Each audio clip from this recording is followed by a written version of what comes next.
Hello, everyone. Welcome back to another episode of the Real Talk podcast. My name is Vignesh, and I'm one of the hosts of Real Talk. This podcast was started by the youth from Community Living, Ontario, the youth movement called Reaction for Inclusion. Our goal is to teach youth and adult allies how to create more inclusive and accessible communities. Reaction for Inclusion is led by the Youth Advisory Committee, also known as the YAC. It's a powerful group of youth from ages 14 to 29 who are passionate about advocating for more inclusion in their schools and community. I'm so excited to be here today with my fellow YAC member and guest speaker, Moira Robertson. Welcome, Moira. Hi, thank you for having me on the podcast. I'm excited. All February long, we have been celebrating Inclusive Education Month. And what better way to end the month than to have a conversation all about education and school life. So today, Moira and I will be talking about her journey through high school and college and some of the challenges she faced along the way and how her advocacy works is making a difference for other youths across Ontario. So before we jump into our discussion, can you please share a bit about yourself? So, I grew up in a small town in Bruce County with very small schools. And then I went off to the big city to get my diploma in child and youth care and then my degree in child and youth studies. They are different things. Um, and now I am actually in Toronto working on my Master's of Science in Rehabilitation Sciences. Not really sure what that means, but I'm sure I'll figure it out hopefully by the time I have the piece of paper. Um, and I am a student trainee at CAMH, which is the Center for Addictions and Mental Health. And I do a lot of the autism advocacy with various different organizations.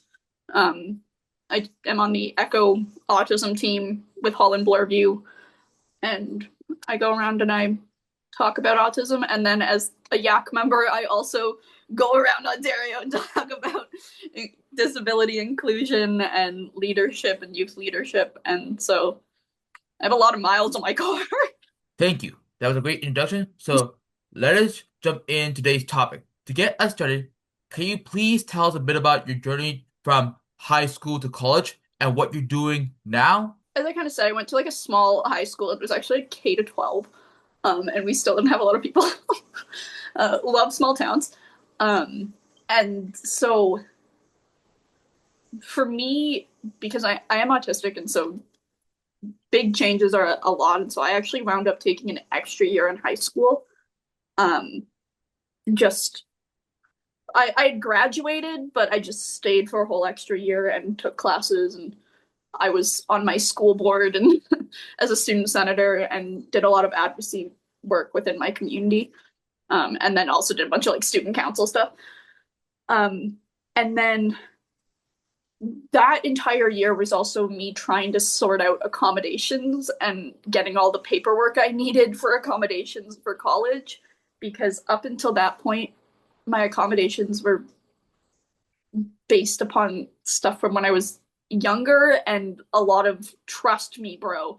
And a lot of just teachers and like school staff that were really good teachers and school staff, and so they just did things that I needed, and that there wasn't I didn't have to argue for it, I didn't have to prove it, I didn't have to like sign 5,000 documents to go, yeah, I can have like 5 extra minutes on a test. So then I got to college and had to try to transition all of those accommodations. Um, and I managed to get it no problem, but without all of that prep work in high school, it would not have been as smooth a transition. Um, and that was just through like getting my family doctor to sign a lot of forms and hooking up with the accommodations department at my school. Uh, and then after I had done that at college, I was able to transition it pretty easily to university of the accommodations part. Um, because I had pretty simple accommodations. I use a computer. I have extra time because the computer likes to crash all the time. And also I have like I've had many head injuries, and Oh, at a certain point, um, of head injuries, trying to read like exams on a computer when you have to use the computer because you can't physically write, but you can't read the exam on the computer because you've had so many head injuries in your life. Then there's like this ridiculous thing where I have to have a paper copy of the exam, but I write it on the computer. And it always confuses people because they're like, well, but like you need it read to you. And I'm like, no, I don't need it read to me. I can read it just fine. I just can't be staring at a computer screen that long. Or my head starts hurting and the words start moving. And I'm going to be like violently nauseous in the exam room. Um, and so it was easy starting out, but there's always like the silly little things where it's like I end up having to explain over and over and over again what my accommodations are. And things like extra time and extra time on assignments is always one that like just is hard to explain that, hey, no, like I can't predict the future and I can't look at the syllabus like at the beginning of the class and go, I'm going to need extra time here, here, and here. That's not how disabilities work. You can't plan ahead, unfortunately. Sometimes you can, but sometimes things just happen, and that's why you need accommodations. Um, and there were definitely like some instances where my work was being judged because I had a disability, and that was it. Like, so my work, while my peers got their work marked um, because of the quality of their work, mhm. mine was being judged solely based on disability, and Oh. not based on the quality of the work, which, oh boy, was that a rough time. But hey, I got my university degree because I had some really great professors that were absolutely wonderful about that stuff, and I still talk to a bunch of them from all like both of the schools I've attended. Wonderful professors, and that's really what it comes down to is like if the teachers and professors are good. But yeah, that's kind of my. And now I'm in a master's program, and I have a super wonderful supervisor that like knows all about autism. And I don't know if she's doing this deliberately, but she like turns the light down in the room Oh. before I ever get there. And like things like that. And I'm like, I swear you're doing that on purpose. Yeah, well, that's a good journey from high school to college, Mara. And Yeah. I can relate to you because I had the same ability as you, but a little bit different. I kind of faced challenges when I had a hard time in high school. I got help from my teachers and everyone to like get me like stronger, get back up again. I wanted to graduate like finish high school early, but my I was like low on credits. My teachers like told me to come back an extra year to get more credits. I was Mhm. a little bit a little upset, mad, but it's okay. But I did get a lot of accommodation supports that like help me along the way. I actually got a diploma from that from my high school, and now I'm in my second year of during college taking the CICE with a lot of accommodation and support from my best learning facilitators in the world with like and it's very good because I get to like get a lot of work done, a lot of accommodation support, extra time to write the test, and best part is like being like a part of the CIC program. That's the best part. Mhm. Thanks for sharing, and congratulations on starting your master's program just a few months ago. Now, in the past, you've done several presentations with Reaction for Inclusion and other organizations where you discuss some of the challenges that you have faced in high school and college. And I know for a lot of people, their experience could also came with challenges, whether that was that I was struggling to make friends, not receiving accommodations in their classes, or even being told that they could not graduate with a high school diploma. So, can you please tell us some of the obstacles you have faced in high school and college? Yeah, so in high school specifically, like, I had a really hard time being in class. Um, and like I fully credit the fact that I have a high school diploma and have continued through to university on a couple key teachers. And one very lovely, can't even think of what his job is, but he brought me tea one time. Like, well, he used to bring me tea all the time. Um, and so like I couldn't be in class, and that was for a variety of reasons. At the time, we didn't really know anything about the fact that I was autistic, and so would that have probably explained a lot of that it was like sensory stuff? Yeah, probably. Um, but because of that, like it's hard to do coursework in classes in high school when you can't be in the classroom. Um, and so my teachers went like above and beyond, and they'd stay late after school to go over things with me. I was allowed to come to class and then just like walk out where and go wherever I wanted. And I had a like amazing student success staff who didn't make up credits. Like he didn't make up credits. They existed, but things like I did a lot of advocacy work, and I was on my school board and like running student protests and all kinds of things like that. Um, that got me out of the school, but was still doing things. So he just we recorded the hours and he gave it to me as co-op credit. So I had enough credits to graduate, and I had enough of the right credits to graduate on time. And then I still took extra time anyways when I fully couldn't be in school and wasn't able to live at home either, and was in a group home. Like he drove like the hour out there every day to drop off new work packages that my teachers had put together, and a tea. There was also always a tea involved. And like really went out of his way to ensure that I still was able to succeed in my education despite everything that was pushing me back. I fully would credit those teachers, the teachers who took their time to like took their personal time, and that like student success staff that took personal time to just ensure that I was succeeding.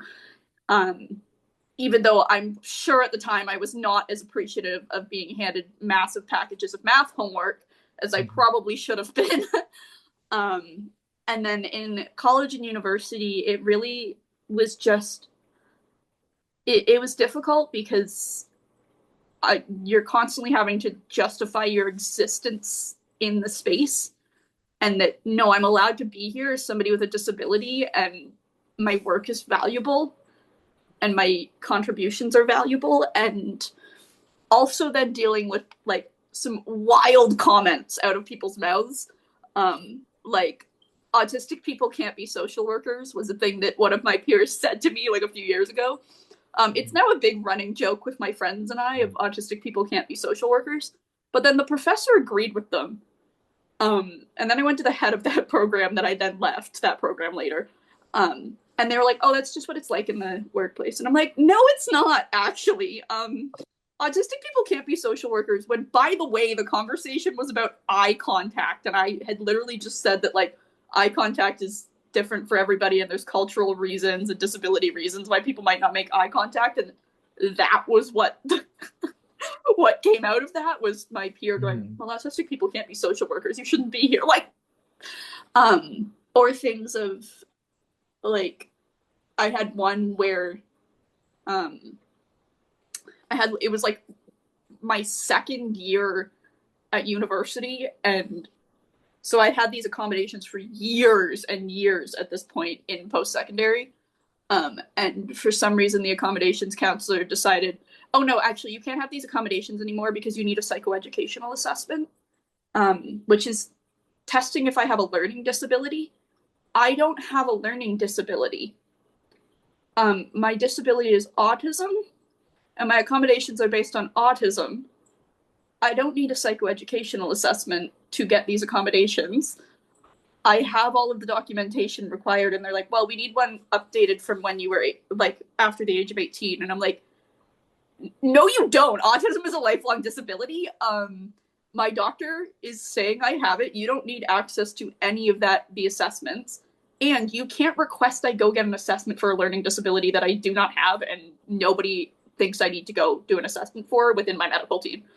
But she decided to cancel my accommodations the like a couple hours before my exam, which meant I got to the exam center and they were like, "Oh, we don't know what to do." Um, And thank God for the people who run the exam center who knew me and knew the ridiculousness of my accommodations of the paper and the computer and just let me write it anyways. After like a lot of conversations and me almost crying about my exam. Um, and the Hmm. thing I said is that like afterwards was no non-disabled student. Like if you walked into an exam room, because this is what metaphorically happened to me. If you walked into an exam room Yeah. full of non-disabled students and took the pencil out of one of their hands and walked away, they would be very, very angry. They would expect you give it back, and Yeah. they would like go, "You just completely messed up my exam. You need to curve this. You just took my pencil from me. I can't write the exam without the pencil. Why did you just take my pencil?" They would be really angry. Yet, as a disabled student, I was expected to be respectful and like compromise on things. And I'm like, no, you walked into the exam room and took the pencil out of my hand. Hmm. Hmm. like, Yeah. and so like, yeah, the barriers are just misunderstanding far more than anything else, and the refusal to understand the AODA and that you can't ask for things of an assessment for a disability you don't have. But yeah, I understand what you're going through more, like based on your obstacles in high school and college. It does kind of like relate to me. For me, like high school, I was going to the certificate program. Like I swear I want to go into college, but it might take a while because I'm not early enough to go to college. But my mom talked to my principal and put me into a diploma program with special needs students with a class or with a teacher to help me out. It was a way for me to like overcome my obstacle and fear stuff. But on the other hand, like once I realized like all my friends were gone in high school, I was mostly like kind of like alone. Yeah. And it kind of like helped it affected my health a lot, but I learned how to like overcome that obstacle stuff by from helping my principal. He told me that friends come and go. That's the way of life. You must accept and move on. So I mostly like try to like focus on my school study stuff, like do some volunteering across the high school and join a track and field team to get rid of that fear in my system. I just ignore people, like try to like walk away, don't be involved with these stuff, like walk away, finish my diploma and get out of there. But for college life, it was tough. Like I think the big part was like also trying to adapt into college life. Like sometimes it's you need to adapt from high school to college. It's like a whole different level field, a game world. Like you're like in level one, level two, three, four, and level 100 big boss. But it's a little bit challenging for like college life, but I was able to like get some like help and support by my learning facilitators. Yeah. Well, and yeah, and I think you also brought up like a really important piece there of like, luckily for my school, because it was so small, like there were still all the same people there when I stayed for an extra year. Um, but it is hard when you're like that age and watching all of your friends like move on, and it's also the the insistence on not giving disabled students and disabled like kids in high school the opportunity to get a high school diploma and deciding that before they ever get to make that decision is just it's unhinged, like because there's certificates which, yeah, like if that's a choice that somebody wants to make to work towards because that's what they can accomplish, then that's good. But then there's also like a whole thing of not providing credits at all to disabled students. Mhm. And so they get like I think they, I don't know if they're called K courses anymore, but they were called K courses when we were in high school. Um, and that's ones where like the disabled students are going and collecting the recycling around the Yeah. school because it's job Well, skills. And it's like, no, it's unpaid labor and you're not even giving them a credit for it. Like, at yeah. least give. And then there's like this whole argument of like, well, if you give high school diplomas, but then they don't actually learn the skills, then they're going to go to like workplaces and be able to get a job with that high school diploma. And like, they're going to expect them to know basic math skills. And I'm like, guys, there's far more to applying to a job and getting accepted to a job than a diploma. However, you can't ever get one without one. Yeah, you need a diploma Yeah, and get into it like job stuff. yeah, Pl- Yeah, because it's a lot of times like high school, you need the diploma, and the kids, you guys, we have a passion trying to achieve that goal, and we put a yeah, lot of effort to work harder. yeah, And I was able to get into college more by doing like my last year of school, high school, doing 5 credits and like yeah. getting out of the high school. Which like is something that a lot of people and a lot of like school professionals who work with disabled kids don't seem to understand is the importance of that diploma.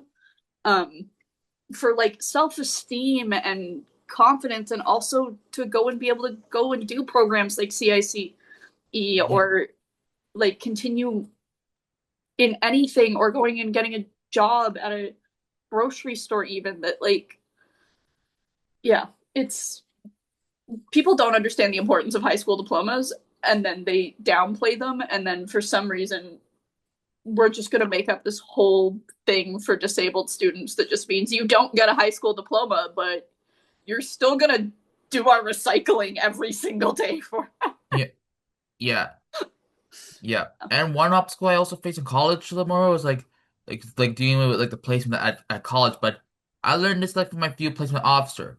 You start from the bottom and you work yourself up. Like a lot of jobs, they don't like yeah a lot of placements. They try to teach you that lesson. yeah You cannot get the perfect job. You always have to like start from the bottom, work yourself up. So yeah I try to like accept the placement and like be happy for it because my placement officer put a lot of effort in putting me into this placement.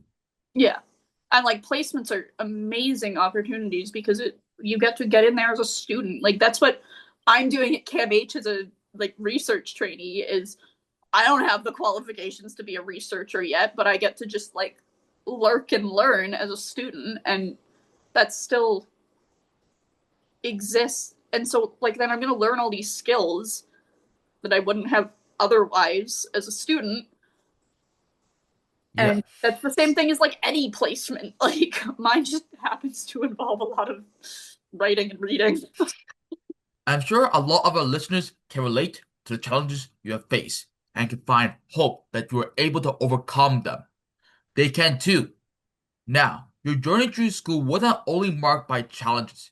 You also have many people who were supporting you along the way, and I'd love to hear more about them.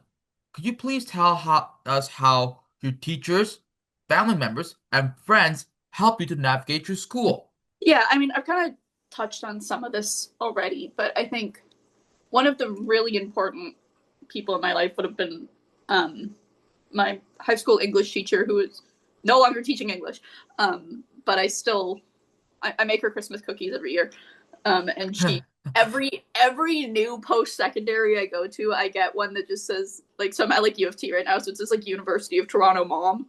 And she's got one from like every post secondary I've gone to. um, that I just get her a shirt of every new school I go to, which I think is funny. I don't know. It's a funny bit I'm going to keep going with. But she would just let me follow her around like a lost puppy all day because I would just go hang out in her classroom. I would hang out in her office. I would literally just follow her around and natter away and chat and or just sit in complete silence. And she was very much just like a safe place to just exist. And it's funny when I go back to that school to supply teach and just I see the look on other staff's face when like I'm there supply teaching and I like go and find her at the end of the day and sure enough we're walking around the same way that we did 10 years ago. Okay. There's Booge and there's Moira just like Moira just following her along. And like the staff just get this like look on their face that they're like oh like every time I see the look on their faces and I'm like yeah okay um but it's just like she was so supportive of everything that I did and still is.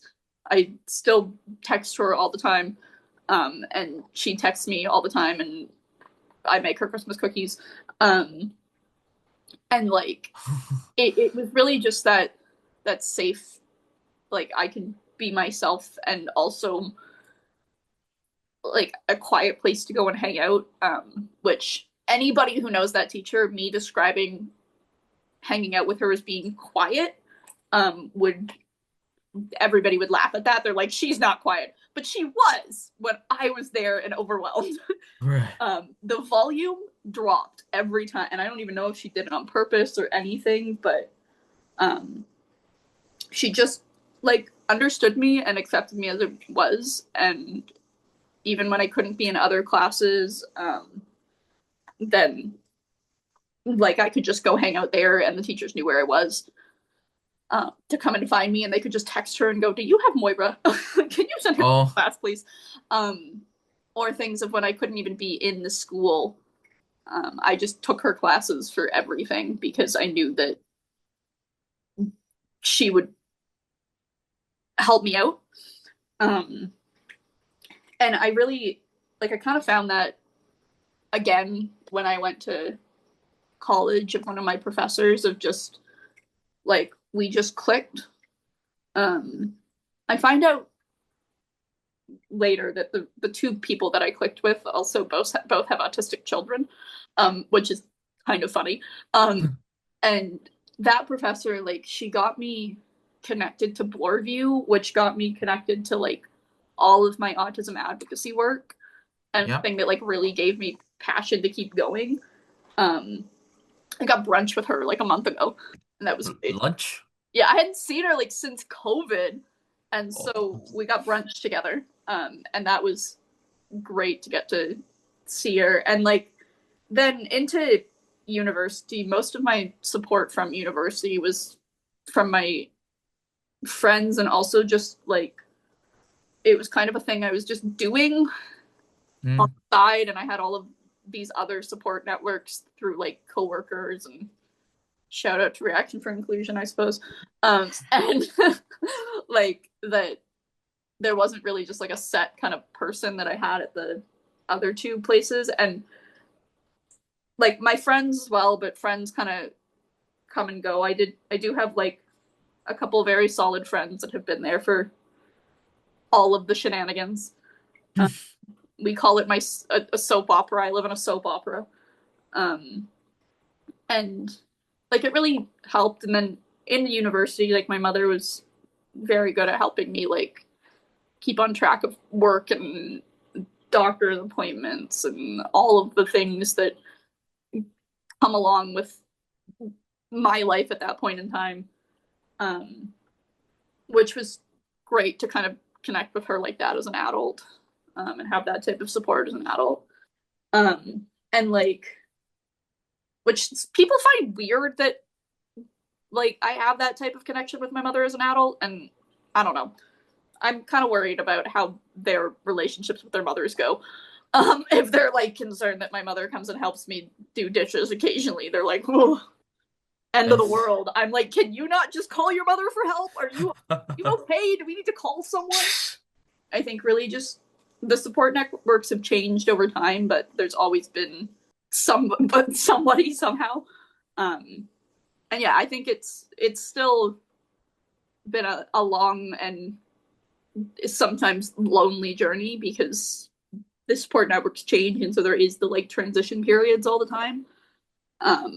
But you know, now I have a lovely supervisor who is constantly paranoid about whether or not the space is okay, like sensory wise.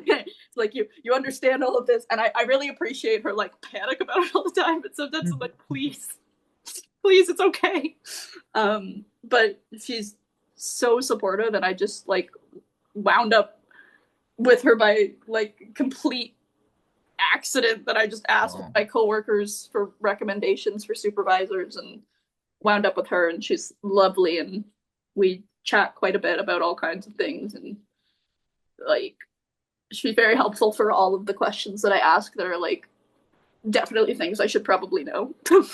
But I don't, and she's like, it's okay, nobody else knows either. And I'm like, yay. So yeah, like group groups of people. I think I can relate to you, Moira. I think like for me, I got help from my teachers. They always help me out like when I deal with like problems a lot of time like how size my problem like big or small in high school. I was able to overcome them by like trying like think about like if I get mad sometimes, I always think about how size my problem, big or small. I do sometimes like try like also learn how to control my behavior stuff, my anger motion stuff, like control my tempers. Mostly I learned it like out through high school and I thanked my teacher Miss Turney to help who helped me out. I still kept in touch with her a lot. Like it's like she always like told me like to keep in touch with me, to keep me updated if anything happens.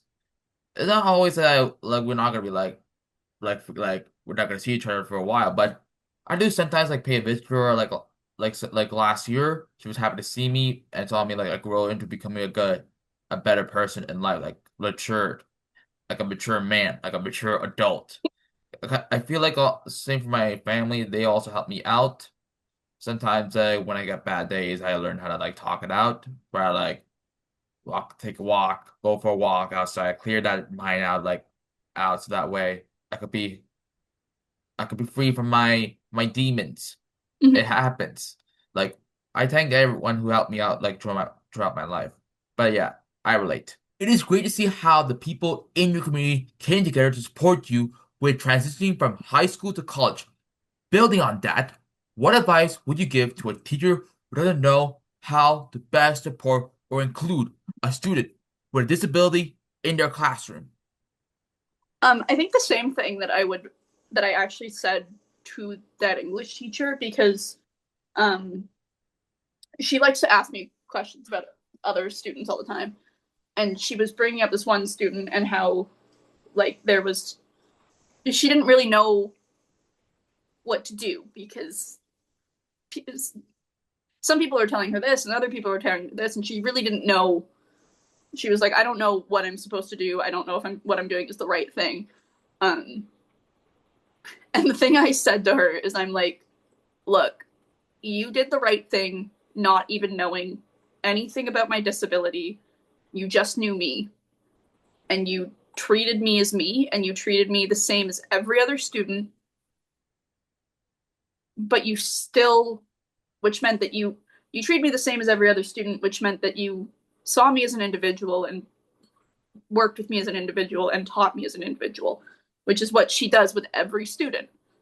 She treats them all the same, which means everybody gets treated as an individual, and that's how she treats everybody as an individual. Um, and I was like, look, you're second guessing yourself because you think that somebody else knows more than you. Um, and yet the only person who knows more than you about how to work with this student is the student. Oh, Just ask them. And then she was like, well, but like they like the stuff that I do to help them. And I'm like, then you're doing the right thing. Like if you know the students, and if you know the students, you know what they need to be successful, and you know to ask them, and you've built a relationship with them. And so, like the advice I'd give is like, just get over yourself. You're probably doing the right thing. Trust your gut. Um, and if you don't know, ask the student. They may not be hmm. able to clearly write out like, oh yes, I need this amount of time on a test. I need this like hearing protection. But they might say, yeah, that noise is really annoying. Um, or they might show it with their behavior, and you know the student, and so listen to them. Um, and listen to the student because at the end of the day, the person Yeah. who knows the most is that student. And anybody who's telling you something that you think is inherently wrong Hmm. because you know this student so well, it probably is. Yeah. Yeah. Right on, more. For me, I think we should try like mostly like for a teacher to best support a person, a student who has a disability, help them out, learn that like teach them like how to like read and write, but also like try to like treat them as your kid, as your son or your daughter. Like, cause they're like they're your family, so you have to better support them out. And you're like the big mama or the big dada, like try to like help them out. Like help them out, supervise them, but if they get bullied or picked on, stand up for them. Don't turn your back against them because it's not you're supposed to help them out. You can't just like leave them like hanging there. You're a teacher. You're as a special needs teacher, you need to take the initiative and responsibility to help your student out. Teach them like how to control their behavior and how to control their anger in order to become one with it. That way they Yeah. could be like they could apply this in life. And I think like don't be afraid to break the rules because there's so many things that are put in place to prevent disabled kids from being successful, and that's just how our society is built on purpose, and that is how our education system is built on purpose. And so don't be afraid to break the rules that shouldn't be there in the first place. I think that is a great advice for teachers. Thanks for sharing your thoughts. Now, in addition to your teachers and family, did you connect with any other resources in school or local communities that help you navigate through high school and college? Any resources that I did are kind of more specific to Grey Bruce. But things like connecting with local libraries, and they always comes with tons of resources that nobody ever really takes advantage of. And so things of with homework help when the teachers have gone home, the library is probably still open, and librarians are always down to help with things like that. Um, and then also things like reading up on the human rights information and the Human Rights Tribunal, and there's Arch Disability Law Center that does a lot of stuff around that. That well, you may not want to know any of those, and you want to never have to know them. As a disabled student navigating the world, unfortunately, you need to know your human rights. You need to know the ODA and what is allowed to be asked of you and what isn't. Um, and that would be another thing that I always recommend is just make sure you know your rights and make sure you know what like know the law and what they are allowed to do and what they aren't. Um, because that terrifies people when you know that. Um, and also like just various different for autism, like various different organizations are around, like Autism Ontario is around for all over the place in Ontario. And organizations like Reaction for Inclusion that like allow a space for disabled youth to use their leadership skills and their advocacy skills to make change for other youth in a way that isn't necessarily always upheld in other spaces in our society. Thanks for sharing. Hopefully, our listeners gain a few resources that they can use as well. Now, I'd like to talk about your experience with advocacy and the youth advisory community. You have mentioned before that Reaction for Inclusion was a major part of your journey into advocacy. What inspired you to join Reaction for Inclusion and become a YAC member?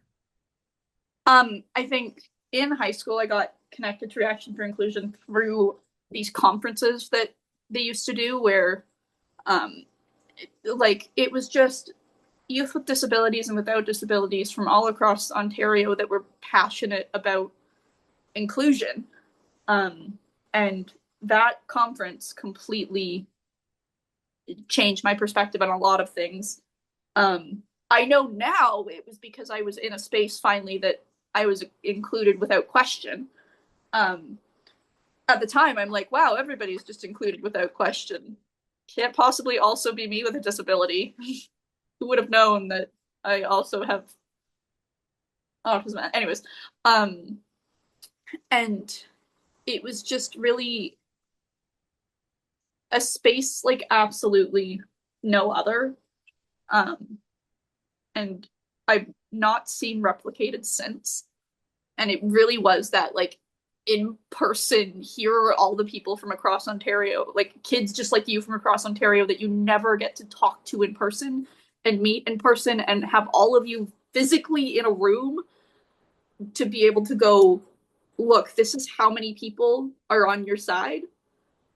Um, physically in this massive room at this like YMCA camp. Um, and I think it just it it pushed me into doing disability advocacy because when you see that in real time, like it's hard to conceptualize when you're like just looking at virtual spaces and email lists and stuff like that of how big the group actually is that's on your side, that are in the exact same boat as you, that are disabled or not disabled with friends who are disabled, and passionate about it, and just seeing that group and knowing that that group could fill a room like that, and that's just who got to the conference, gives you the strength to keep to start and to keep going.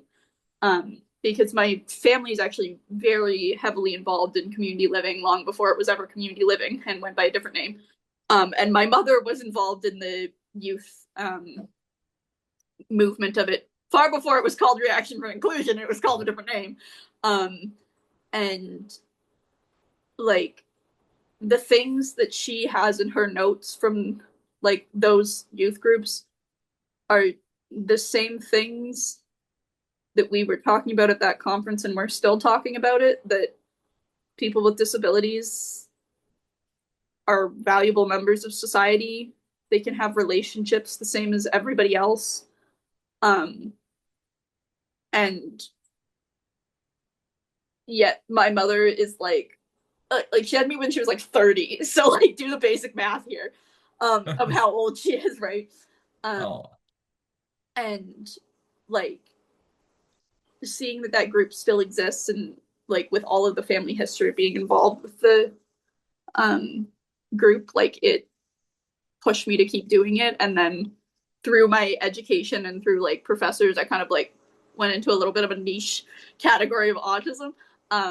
But then I still wanted to connect with Reaction for Inclusion because I thought I'd aged out, but then turns out it goes to 29. And so then I reconnected like 3 years ago. Don't quote me on that. To just kind of like pay it forward, basically, of this is what encouraged me to do what I do. And so I want to encourage the next group of youth because we're going to keep needing more and more youth to keep pushing the same ideas that are written in my mom's notes and in my notes and in presentations, that people with disabilities are valuable members of society, until eventually society realizes that one. the next generation, Yeah, like the next generation of you of advocacy members. yeah, I can relate to you, Mora, because the reason why I joined the Yak in the beginning, like, because I got information from the workshop from Lashana and the other member. They told me that they're doing a workshop on leadership. They explained me the story about how Michael Jacques, the famous the baseball player who had autism, explained his story. I got inspired by him, but also all the projects. I connected with Lashana about the project, but also I wanted like promote change and awareness in society, like so that way, like and also bring the barriers for art for special needs students and adults to like overcome their obstacles and fears, like make a world a better place where autistic people can live happiness and joyful in their lives, where they could be free from those barriers of like workplace, bullying, schools, everything, so that way they can be free and they can do whatever they want in life. That's yeah, why I enjoy, yeah, because I want to like bring the give something back to the community. yeah. And I think we're in like our generation specifically is the first generation in which people with disabilities in our country are in our community, majority, in our community, and like seen as being in our community because the generation before us, everybody was still in institutions.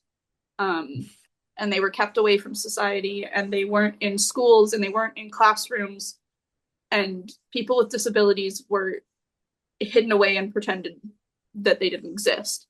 Hmm.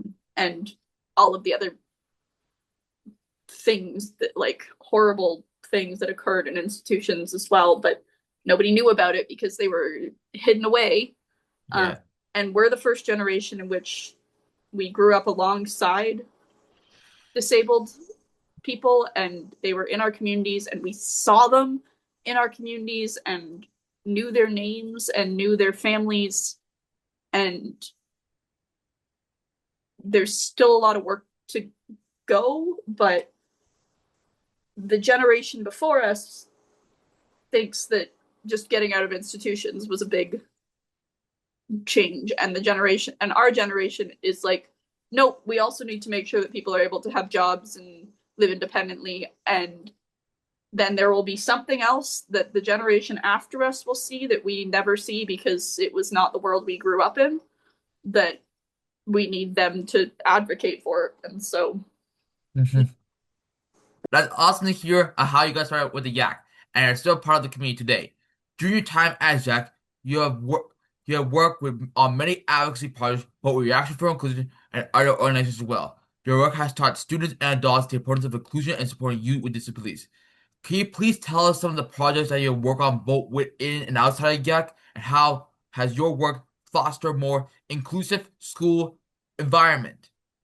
yeah, so within the Yak, I do a lot of presentations that um, the Yak members all came together and created these presentations, and I just am the one that takes my car to go present them. Um, I'm the one with the car. So I go around, present them to, like, different organizations in school, promoting inclusion and leadership skills.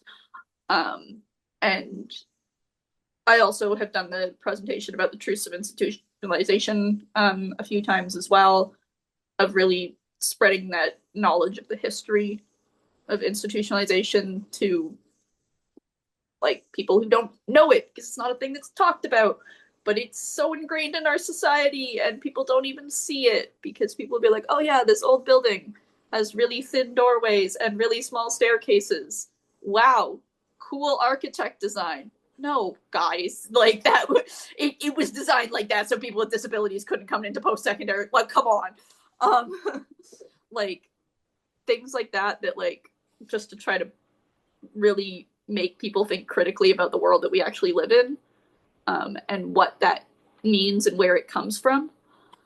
And outside of Yak, like, I do more specific type of presentations and advocacy things about autism and inclusive practices with autism and sensory accommodations, and talk to a lot of, like, doctors and social workers and school staff and many people. There has been many people. I go to many conferences.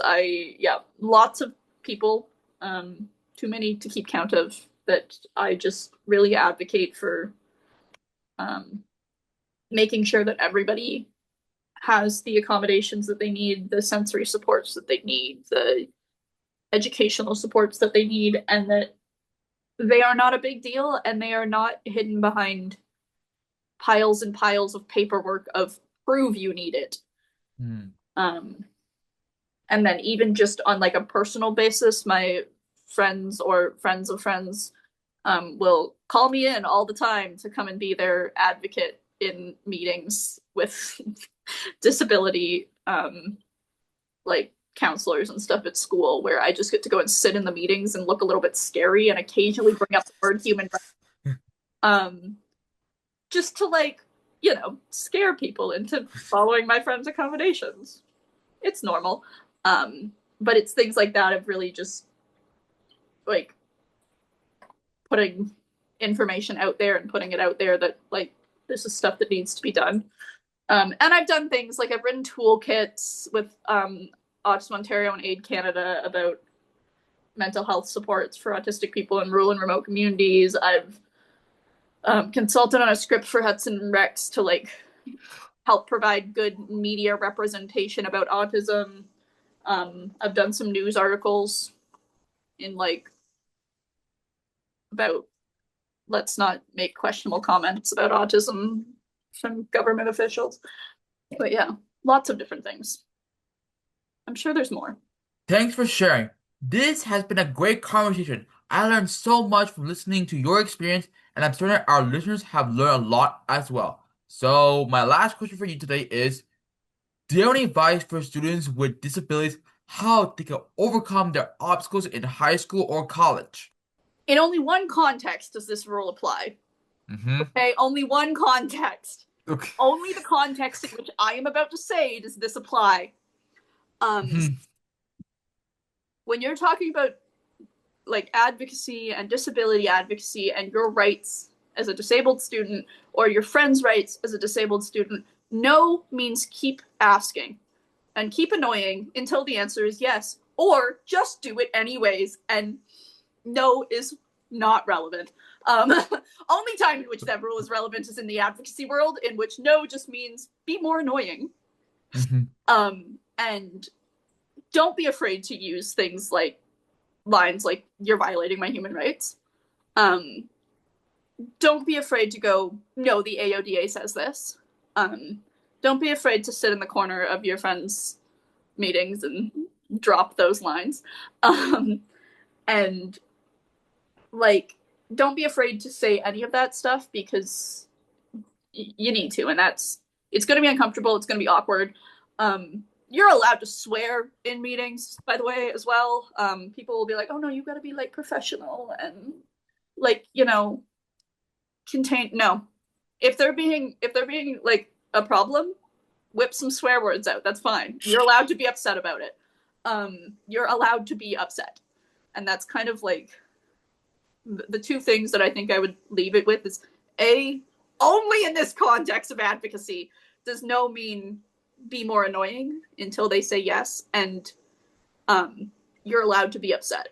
And I think for one tip I would give for them is like telling them like life is like you just need to overcome your obstacles. And a white friend once told me like the world is not a ain't sunshine and rainbows, it's a mean and nasty place. And I don't care how tough you are, it will beat you to your knees until you keep it there or let it. You, me, or nobody is not gonna hit as hard as life. But it ain't about how hard you hit. It's about how hard you get hit and keep moving forward. How much you can take and keep moving forward. And that's how winning is done. And if you want to get your work, you'll get what you work. But you gotta really, you gotta take the hits and and just like that's how life goes. And go get it for you. Because a lot of people who have disabilities have to overcome their obstacles, but taking the risk. If you don't take the risk, how you're supposed to grow your tree stump, your tree. Yeah, It's and I part think of it's part of life. it's important too that like yeah, there's going to be a lot of hits and a lot of things that you have to go through as a disabled person that nobody else does, and nobody else has to overcome all of those obstacles. And they are obstacles that are put in your way for literally no reason, and it has nothing to do with your disability, everything to do with society. Um, and that doesn't mean any of it's okay. Just because, yes, you have to keep moving and you have to keep doing it, does not mean that you're not allowed to be extremely annoyed that they exist in the first place. And that you're allowed to want to scream at the sky and go, why did I get dealt these cards in my life? It would be so much easier if I didn't have them. If I didn't have a disability and I didn't have to overcome all of these obstacles, and you're allowed to just want to be a person and not some hero that has battled all of these things. So, well, yes, like when people are saying like, "Oh yeah, you have to just like take it and keep going," you you don't have to take it. You have to keep going, but you don't have to take it and go, "It's okay, it's fine. This is just what life is." No, you're allowed to be extremely annoyed about it and extremely angry about it, and let that anger exist. And don't try to go, "No, I'm not allowed to be angry about it." Let yourself be angry about it, and then go, "Okay, I'm allowed to be upset, and now I'm gonna move forward with that emotion still. Don't pretend that that emotion doesn't exist because it does exist, and it's so annoying. Good point. I'm proud of you, Mora. Yes. Thanks, Mora. It's been great having you on the podcast today. I'm so grateful for everything you share, and I hope your experience will inspire students who are currently in school know that they have the right mindset and support. They can overcome any obstacle in their way. And the advice you share can definitely help teachers to better support their students. Now, before we go, do you have any final thoughts for our listeners or any other resources that they can reach out in their community to support them in their journey? The applications for the Yak are going to be out in don't know when. They're going to be out sometime in 2026. You should Oh sign up. yeah. You should sign up. That's that's good. That's so awesome. Thank you. All right, well, that's it for today's episode, everyone. Thanks for tuning in, and we'll see you next time for another Real Talk. Bye for now.